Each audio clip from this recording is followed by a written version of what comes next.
Assalamualaikum warahmatullahi wabarakatuh. Perkenalkan, nama saya Zafia Rizka Rona Alia dari kelas 11 IPS 3 Persensi 30. Di sini saya akan memaparkan berita tentang relasi Indonesia-Malaysia serumpun tapi tak rukun. Ini tentang Malaysia yang mengklaim kebudayaan Indonesia sebagai kebudayaan mereka. Malaysia dan Indonesia ini adalah negara yang bertetanggaan yang mencapai sekitar 25 juta jiwa, terdiri dari etnis Cina, Melayu, dan India. Sejumlah suku Indonesia seperti Mandailing, Jawa, Bugis, dan lainnya juga sudah sejak lama bermigrasi ke Malaysia dan tetap menjaga adat istiadat hingga saat ini. Beberapa pihak tersebut menyebutkan seni tortor dibawa oleh warga Indonesia dari suku Mandailing ke Malaysia sekedar untuk perkenalan. Nah, saya akan menjelaskan sedikit mengenai beberapa hal yang disebut Malaysia sebagai budayaan milik mereka. Kesamaan budaya antara Indonesia dan Malaysia justru menjadi bumerang relasi kedua negara tersebut. Beberapa tahun lalu, warga Indonesia ramai mempelesetkan nama Malaysia menjadi Malangsia setelah ikan pariwisata negeri jiran menggunakan lagu Rasa Sayangi dan mengklaim bahwa lagu tersebut berasal dari Malaysia.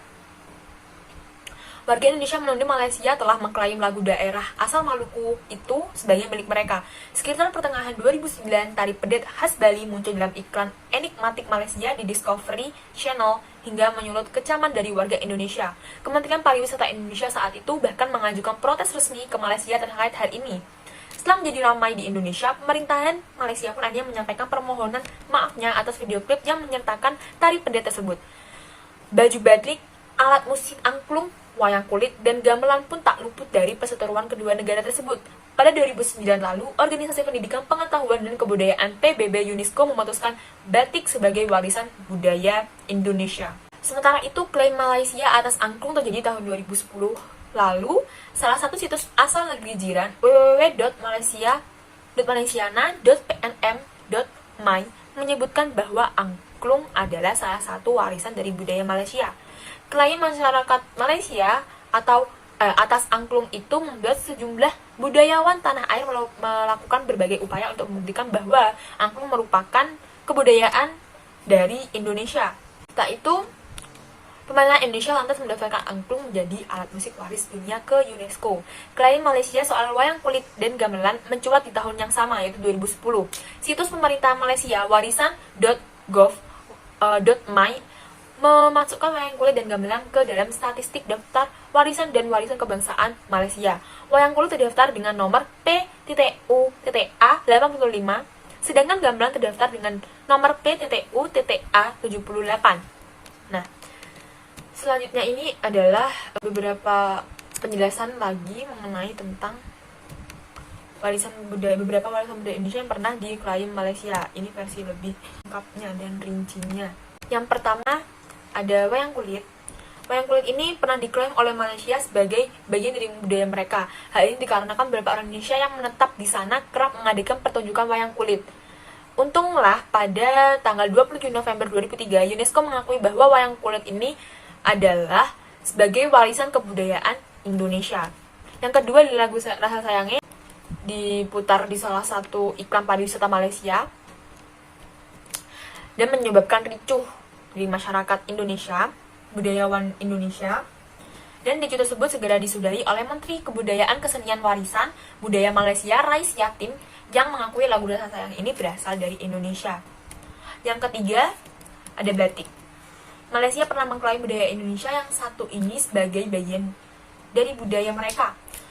Untuk menghindari polemik berkepanjangan, pemerintah Indonesia pun segera mendaftarkan batik ke UNESCO untuk mendapatkan pengakuan. Meski telah didaftarkan sejak 3 September 2008, UNESCO baru mengakui batik sebagai warisan budaya Indonesia pada 2 Oktober 2009 setelah dilakukan pengujian. Ini sekedar pengetahuan saja. Dulu saya waktu itu melihat di YouTube channel Jerome Pauline. Dia adalah mahasiswa Indonesia yang kuliah di Jepang. Dia adalah warga negara Indonesia yang kuliah di Jepang. Dan dia melakukan wawancara dengan dia melakukan wawancara di Malaysia dengan beberapa masyarakat di sana. Beliau menanyakan tentang batik ini berasal dari mana? Batik ini berasal dari Indonesia atau Malaysia, dan banyak warga Malaysia tersebut yang ada di sana menjawab batik sebagai kebudayaan Malaysia. Batik adalah milik orang Malaysia, seperti itu. Saya kurang tahu, apa mungkin mereka belum mengerti atau belum tahu, atau memang di Malaysia itu masih diajarkan pendidikannya, dibilangi oleh gurunya bahwa batik ini berasal dari Malaysia, seperti itu. Tapi banyak juga saya melihat di komenan YouTube-nya itu bahwa ada beberapa orang yang bilang di Malaysia tuh ada batik memang, cuman berbeda dengan yang milik Indonesia. Cuman tetap diklaim bahwa batik itu berasal dari Indonesia, bukan dari Malaysia. Yang keempat ada Reog Ponorogo. Klaim masyarakat Malaysia yang mengatakan reog adalah bagian dari budaya mereka jelas mengada-ngada. Dari namanya saja sudah tampak bahwa reog berasal dari Ponorogo.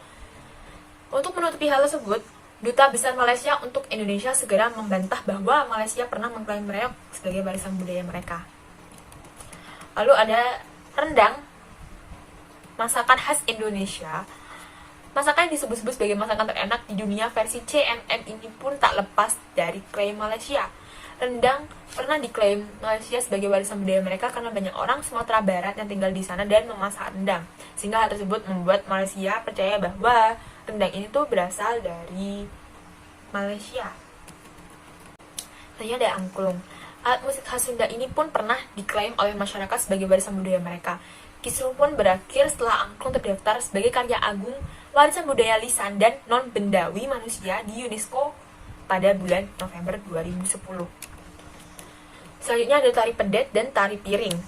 Tari pedet ini pun pernah diklaim oleh oleh Malaysia, karena pada waktu itu masyarakat Indonesia pun pernah dikejutkan dengan munculnya dua tarian ini di iklan pariwisata Malaysia. Malaysia menganggap dua tarian ini merupakan warisan budaya mereka, padahal sudah jelas-jelas tari pedet berasal dari Bali dan tari piring berasal dari Sumatera Barat. Yang kedelapan adalah tari kuda lumping. Meski berasal dari Jawa, Malaysia pernah mengklaim kuda lumping ini sebagai kebudayaan mereka.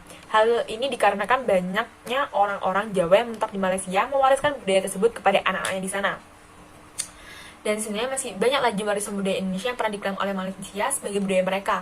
Misalnya saja gamelan Jawa, keris, nasi goreng pun, bahkan cendol, bahkan jamu. Pemerintah Indonesia pun perlu bergerak cepat dalam mendaftarkan warisan budaya kita ke UNESCO. Dan sebagai warga Indonesia, tugas kita lah mewariskan budaya tersebut. Jangan hanya ikut ribut ketika budaya kita diklaim Malaysia saja. Sebenarnya kisruh antara dua negara ini itu berlangsung sejak lama. Bahkan Upin Ipin pun juga menjadi berita besar juga. Saja dari saya, apabila ada kesalahan mohon maaf sebesar-besarnya Bapak. Sekian dari saya, wassalamualaikum warahmatullahi wabarakatuh.